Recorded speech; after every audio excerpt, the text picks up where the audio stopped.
Hello दोस्तों, welcome to my channel learn with Mir. दोस्तों, आज हम बात करेंगे एचवीएसी के बारे में, heating, ventilation and air conditioning.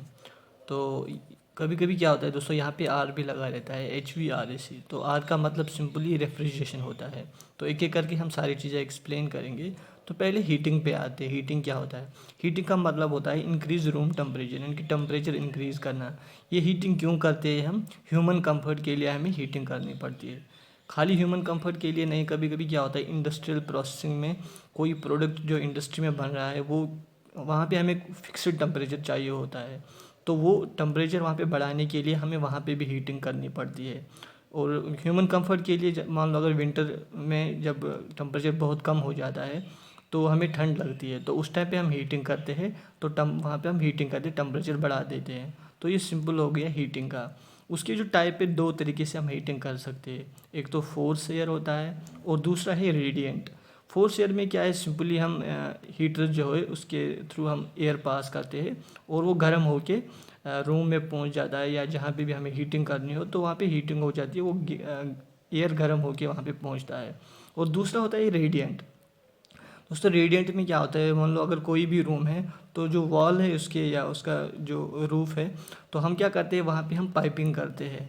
तो उन पाइपिंग के थ्रू हम फिर वहाँ पे गर्म पानी उन पाइपिंग के थ्रू पास करते हैं। वहाँ से क्या होता है, जब हॉट वाटर वहाँ पे पास होता है तो वो पाइप गर्म हो जाती है और वो वॉल गर्म हो जाती है, जिससे हीटिंग हमें मिल जाती है, वहाँ पे रिक्वायर्ड हीटिंग जितनी भी करनी हो। तो ये दो टाइप्स हो गए इसके।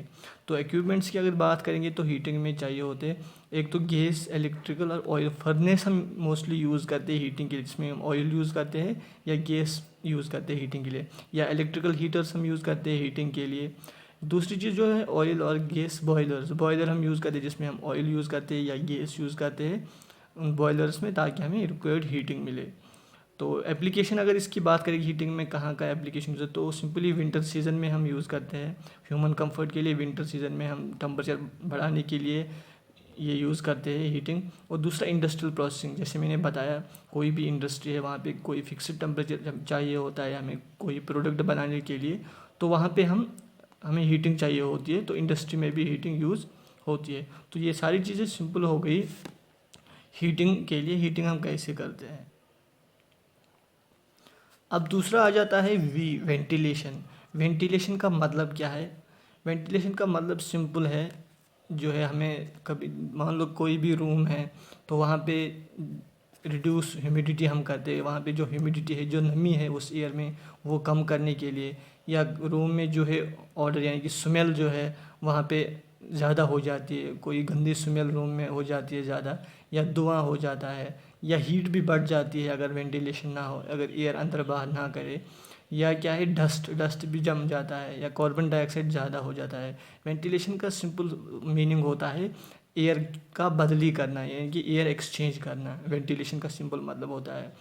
तो इसमें भी जो है वेंटिलेशन हमें करनी पड़ती है, ताकि जो भी रूम है अगर वहाँ पे वेंटिलेशन सिस्टम ना हो तो वहाँ पे जो भी कार्बन डाइऑक्साइड ज़्यादा हो जाएगा जो हम छोड़ते हैं और ऑक्सीजन लेते हैं, या स्मेल वहाँ पे ज़्यादा हो जाती है, या ह्यूमिडिटी बढ़ जाती है जिससे हमें गर्मी लग जाती है, हीट भी बढ़ जाती है, तो वहाँ पे हमें वेंटिलेशन ज़रूर करनी पड़ती है। तो इसके भी दो तरीके होते हैं, या तो नेचुरल वेंटिलेशन होती है या मैकेनिकल। तो नेचुरल में सिंपली अगर मान लो कोई भी विंडोज़ है, डोर है, हम ये ओपन रखते हैं तो नेचुरली एयर आ जाता है रूम में, तो एयर जो है एक्सचेंज होता रहता है, तो वेंटिलेशन हो जाती है। दूसरा मैकेनिकल होता है जो भी आजकल हम वो एग्जॉस्ट फैन लगाते हैं घर में, आपने देखा होगा एग्जॉस्ट फैन लगाते हैं। तो वो इसीलिए लगाते हैं ताकि जहाँ पे ऐसा कोई सिस्टम ना हो कि एयर नेचुरली एक्सचेंज हो जाए, वहाँ पे हम एग्जॉस्ट फैन के ज़रिए एयर एक्सचेंज करते हैं, ताकि जो भी स्मेल है, डस्ट है, ह्यूमिडिटी है, सब कंट्रोल हो जाए और जो है हमें फ्रेश एयर मिले। तो मैकेनिकल सिस्टम हम यूज़ करते हैं।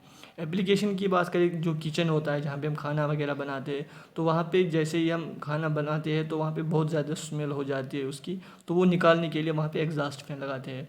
या कार पार्किंग की बात करें, आजकल क्या होता है ज़्यादा बेसमेंट में कार पार्किंग होती है, तो वहाँ पे अगर हम वेंटिलेशन सिस्टम ना लगाए और वहाँ पे जो है जो भी बंदा जाएगा वहाँ पे कार पार्किंग के लिए, तो वहाँ पे सफोकेशन हो जाएगा, वहाँ पे ऑक्सीजन नहीं पहुँचता है। तो वहाँ पे वेंटिलेशन ज़रूरी है। या टनल्स, कोई भी टनल होती है जो ज़मीन के अंदर होती है 3 किलोमीटर 4 किलोमीटर, वहाँ पे अगर हम वेंटिलेशन ना करें तो वहाँ पे क्या होगा, वहाँ पे भी वो सफोकेशन हो जाएगी, ऑक्सीजन नहीं पहुँच जाएगा। तो वहाँ पे भी क्या होता है, वहाँ पे हमें टनल में भी जो है, वहाँ पे भी आप अगर देखोगे वहाँ पे वो फ़ैन लगे रहते हैं, वो एग्जॉस्ट फैन होते हैं वेंटिलेशन के। तो वेंटिलेशन भी बहुत ज़रूरी है, ताकि जो भी है रूम में जो भी स्मेल है, कार्बन डाइऑक्साइड है या डस्ट है, ह्यूमिडिटी कंट्रोल करने के लिए वेंटिलेशन हम यूज़ करते हैं। अब आता है AC, air conditioning. Air conditioning होता क्या है? एयर कंडीशनिंग का सिंपल मतलब होता है reduce temperature to comfort level और एज पर इंडस्ट्री रिक्वायरमेंट। हमें जो है टेम्परेचर रिड्यूस करना होता है कंफर्ट लेवल के लिए, जो ह्यूमन कंफर्ट होता है, ह्यूमन कंफर्ट के लिए जितना टेम्परेचर हमें चाहिए होता है वो एयर कंडीशनिंग के ज़रिए हम कंट्रोल करते हैं। जो समर में ज़्यादा टेम्परेचर होता है, मान लो 45 डिग्री हो जाता है, 50 डिग्री हो जाता है, तो वो हम बर्दाश्त नहीं करते। तो हमें ह्यूमन कंफर्ट करने के लिए वो टेम्परेचर कंट्रोल करना पड़ता है, तो वहाँ पे जो है एयर कंडीशनिंग हम करते हैं। या जैसे अगर इंडस्ट्री की एग्जांपल हम लेंगे, इंडस्ट्री में भी सेम वही है। कोई भी प्रोडक्ट अगर हमें किसी फिक्स्ड टेम्परेचर पे बनाना हो, जहाँ पे हमें कम टेम्परेचर चाहिए होगा या टेम्परेचर में वेरिएशन नहीं चाहिए होती है, फिक्स्ड टेम्परेचर चाहिए होता है, वहाँ पे हम एयर कंडीशनिंग कर देते हैं। तो इसमें हम सिंपली टाइप्स जो है, कंफर्ट एसी होता है और दूसरा इंडस्ट्रियल एसी होता है। कंफर्ट एसी जो है जो हमारे होम में वगैरह में लगता है, जो ह्यूमन कंफर्ट के लिए होता है। और इंडस्ट्रियल एसी जो सिंपल होता है वो होता है इंडस्ट्रीज़ के लिए। एप्लीकेशन की बात करें तो कंफर्ट एसी में आता है होम के लिए, जो घर में हम एसी लगाते हैं, या ऑफिस में होता है, बैंक में होता है, सिनेमा हॉल में होता है, या होटल्स वगैरह में होता है। और अगर इंडस्ट्रियल की बात करें तो उसमें आता है clean room, hospitals, operating rooms, data centres. Industrial में क्या होता है, क्लीन रूम जो होगा जहाँ पे कोई दवाई वगैरह हम बनाते हैं, या हॉस्पिटल में हमें ये चाहिए होते हैं, या ऑपरेटिंग रूम्स कोई भी ऑपरेशन थिएटर है वहाँ पे भी हमें फिक्स्ड वो चाहिए होता है, या कहीं पे भी किसी भी कम्युनिकेशन सिस्टम में डेटा सेंटर जो होता है वहाँ पे डेटा जमा होता है, तो वहाँ पे फिक्स्ड टेम्परेचर हमें चाहिए होता है। तो यहाँ पे हमें क्या होता है, एयर कंडीशनिंग ज़रूरी करनी पड़ती है। तो ये पूरा हो गया एयर कंडीशनिंग का। ये हम मोस्टली विंटर्स में करते हैं ताकि हमें कंफर्ट लेवल का जो है वो टेम्परेचर मिले। दोस्तों अब आता है रेफ्रिजरेशन। रेफ्रिजरेशन का सिंपल मतलब है, रेफ्रिजरेशन हम क्यों करते हैं, हमें क्या आता है रेफ्रिजरेशन में क्या है, हम हीट रिमूव करते हैं किसी भी प्रोडक्ट से, और वो हीट जो है हम वो बाहर सराउंडिंग में दे फेंकते हैं, और जो है जो वो चीज़ होता है, प्रोडक्ट होता है, वो कूल हो जाता है। तो रेफ्रिजरेशन हम सिंपली करते हैं मेकिंग आइस बनाने के लिए, या कोल्ड ड्रिंक्स जो भी ड्रिंक्स है वो कूल रखने के लिए, या प्रिजर्व फूड।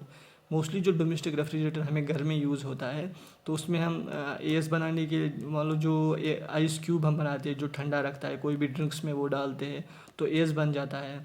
तो कूल ड्रिंक जो भी ड्रिंक्स वगैरह है कूल करने के लिए हम ये रेफ्रिजरेशन यूज़ करते हैं। या कोई भी फूड है हमें प्रिजर्व रखने के लिए, गर्मी में हम फूड को बचाने के लिए ख़राब ना हो जाए, तो वहाँ पे हम रेफ्रिजरेशन करते हैं। रेफ्रिजरेटर जो घर में हमें यूज़ होता है वो फूड को प्रिजर्व करने के लिए होता है। तो सिंपली ये रेफ्रिजरेशन होता है यहाँ पे एस बनाने के लिए, या कोल्ड ड्रिंक्स बनाने के लिए, या प्रिजर्व फूड करने के लिए। उसमें क्या होता है, एक तो मैकेनिकल रेफ्रिजरेशन होता है, या एब्जॉर्प्शन रेफ्रिजरेशन होता है, या इवापोरेटर कूलिंग रेफ्रिजरेशन हो जाता है, या होता है थर्मो इलेक्ट्रिक रेफ्रिजरेशन। तो ये सारे सिस्टम होते हैं। मेनली जो हम यूज़ करते हैं वो करते हैं मैकेनिकल रेफ्रिजरेशन सिस्टम यूज़ करते हैं रेफ्रिजरेशन के लिए। तो ये सारी चीज़ें हो गई HVAC के बारे में। तो अभी यहाँ पे मैं एक पॉइंट आपको बता देता हूँ। अभी मेनली जो भी हम आजकल जो बिल्डिंग्स बनाते हैं जो शीशे की होती है, उसमें हर साइड से शीशे लगे रहते हैं।